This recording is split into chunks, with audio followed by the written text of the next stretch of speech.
हाल चाल है सबको, जय श्री राम। आज का वीडियो शायद ही मेरे चैनल का सबसे अलग वीडियो है। मैं ये वीडियोस व्यू के लिए नहीं बना रही और ना ही किसी ट्रेंड के लिए। सच कहूँ, पिछले कुछ दिनों से जितनी भी रेप्स की न्यूज़ मेरे फ़ोन पे आ रही है, उन्हें देख देख के मुझे ऐसा लगता है कि क्या सच में लड़की होना पाप है। उसी देश में जहाँ लड़कियों को 9 दिन के लिए पूजा जाता है और 10वें दिन ही उस लड़की के साथ इतना दुष्कर्म होता है कि जो भी कोई सोचेगा उसका दिल दहल जाएगा। कब तक हम सिर्फ हैशटैग्स लिखेंगे? कब तक हर कुछ दिनों बाद एक नई बेटी के लिए कैंडल मार्च निकलेगा?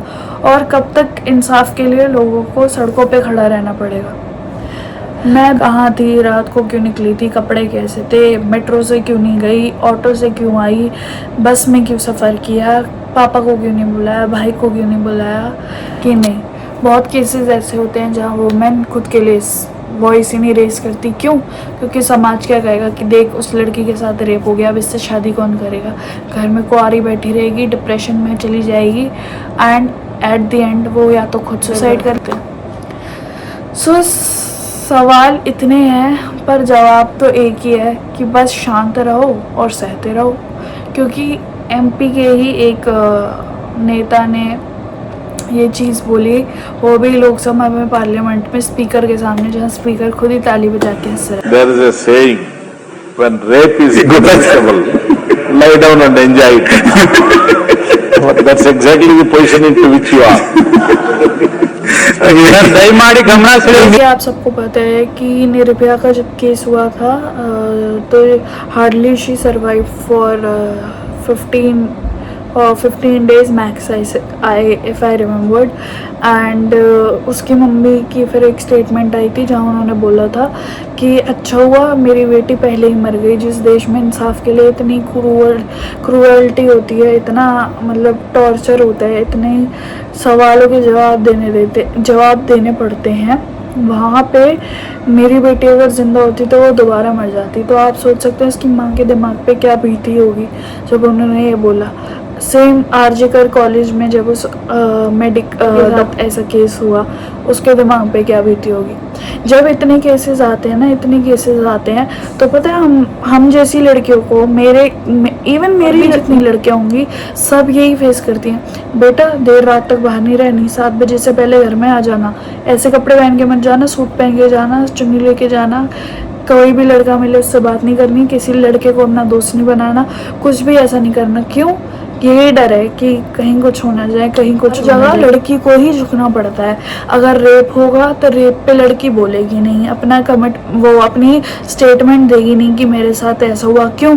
अगर बोलेगी तो फिर उस पर ही एलिगेशन उठेंगे कि भाई तेरे में ही कुछ कमी है, तूने ही उनको बढ़ावा दिया होगा, तेरी वजह से ही सब कुछ खराब हुआ है, तू नहीं बोलेगी वरना तेरी शादी नहीं होगी। अगर वो लड़की जिंदा रही, अगर वो मर गई तो देखो रेप हो गया, इसका मर गई, पक्का इसी की कोई गलती होगी, यही कोई जैसे कपड़े पहन के गई होगी, इसी ने उनको बढ़ावा दिया होगा कि आओ मेरे साथ रेप करो।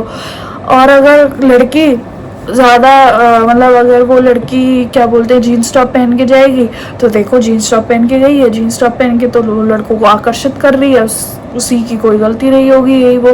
भाई जब तुम इतने क्वेश्चंस करते हो तो कभी तुम सोचते हो कि छोटी बच्चियों के साथ, जो इतनी छोटी बच्चियां हैं उनके साथ जो रेप होता है वो क्या लड़कियां इनवाइट करती हैं लड़कों को कि आओ मेरा रेप कर दो?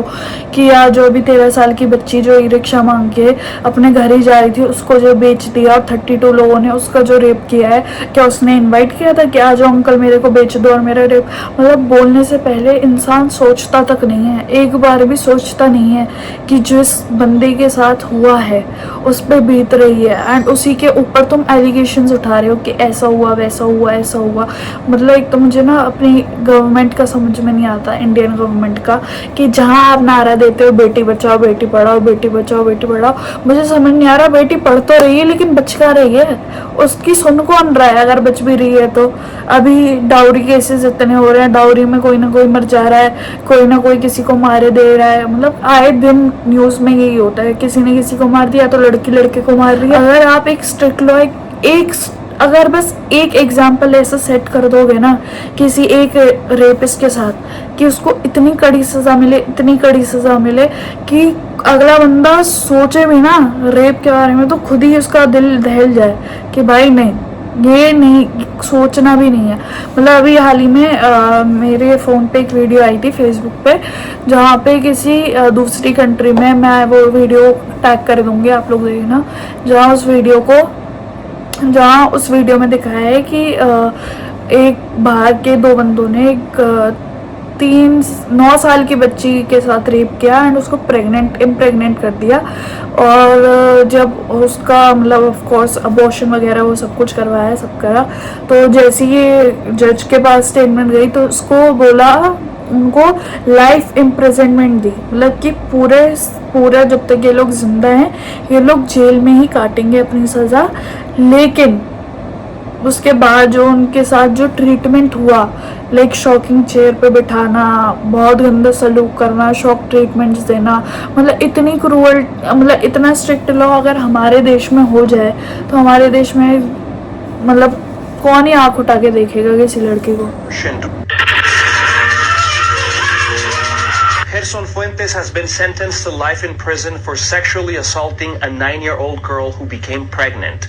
This case made national headlines last year because a young girl had to travel from Ohio to Indiana to undergo an abortion. Not only just about culture, mentality, education भी बहुत important है। अगर सब मतलब schools में अगर consents के बारे में पढ़ाया जाए एंड प्रॉपर एजुकेशन दी जाए कुछ चीज़ों के ऊपर जो सबको ज़रूरी होती है, सब नेसेसिटी है, अगर दी जाए तो क्यों ही होगा। मतलब आपने कभी बाहर की कंट्रीज़ में, मतलब वो तो चलो एक केस मैंने आपको बताया, और कभी दुबई में देखा है, कभी कहीं ऐसा केस सुना है कि दुबई में किसी लड़के ने किसी लड़की को शेख ने छेड़ दिया एंड रेप हो गया एंड ये सब हो गया, कभी सुना है?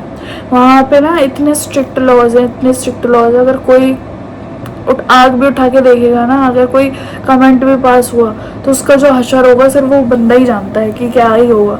मतलब इंडिया में लॉ का नहीं स्ट्रक्चर है, नहीं गवर्नमेंट का। कितनी सरकारें बदल गई, कितना कुछ। जब निर्भया का केस हुआ था तब कांग्रेस थी पार्टी में, बीजेपी जब आई उसके बाद क्या बोलते हैं, बीजेपी के आने के बाद 2014 से इतने केसेस रेप के बढ़ गए। कोई गवर्नमेंट कुछ करना ही नहीं चाहती। इवन शीला दीक्षित ने इतना गंदा कमेंट पास किया था कि अगर आप लोग खुद ही सुनेंगे तो आप खुद ही शॉक हो जाएंगी कि यार क्या ही है। I was seem to have changed her mind or opened up to the idea that she as a chief minister or a member of parliament from Delhi can do something about this problem. Not my job to appoint a police commissioner or take him away. It is the job of the home ministry, is what she said when she was questioned about the Nirbhaya. List चला रही थी तो I was just scrolling down, तो मेरे पास एक reel आई, वो मेरे reel आपके साथ शेयर करना चाहती हूँ कि आपको दिखे।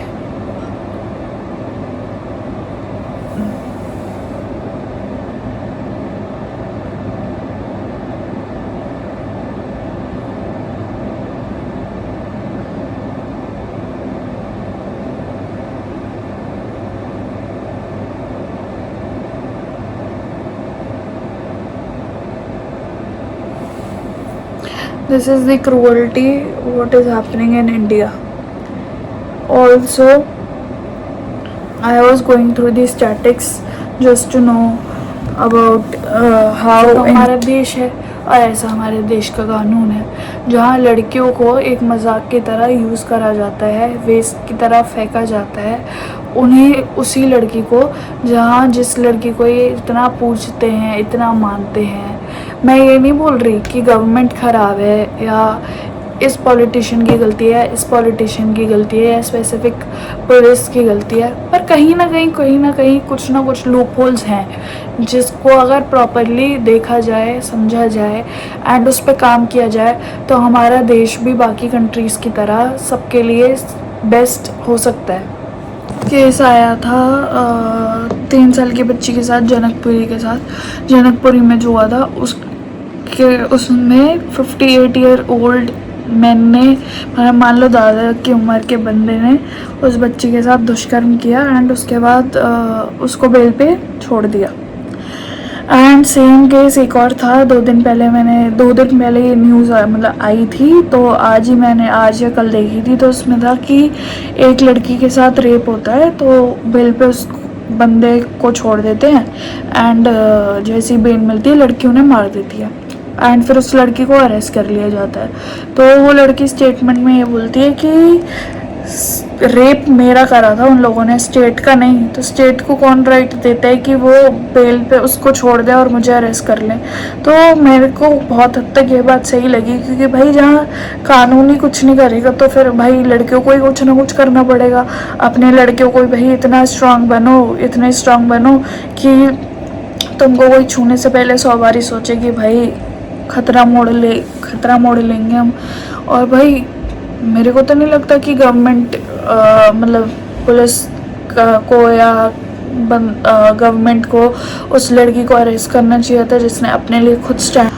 हम जितना अपनी बेटियों को समझाते हैं ना कि ऐसे कपड़े मत पहनो, ऐसे कपड़े मत पहनो, इतना अगर हम अपने लड़कों को भी मेंटली समझाए ना कि कंसेंट क्या होता है, लड़कियों के साथ ट्रीटमेंट क्या होता है, एक अच्छा इंसान बनना क्या होता है, तो शायद हमें कभी ज़रूरत ही ना पड़े ऐसे मुद्दों पे वीडियोस बनाने की और इंसाफ मांगने की। That's it for today. अगर आपको मेरी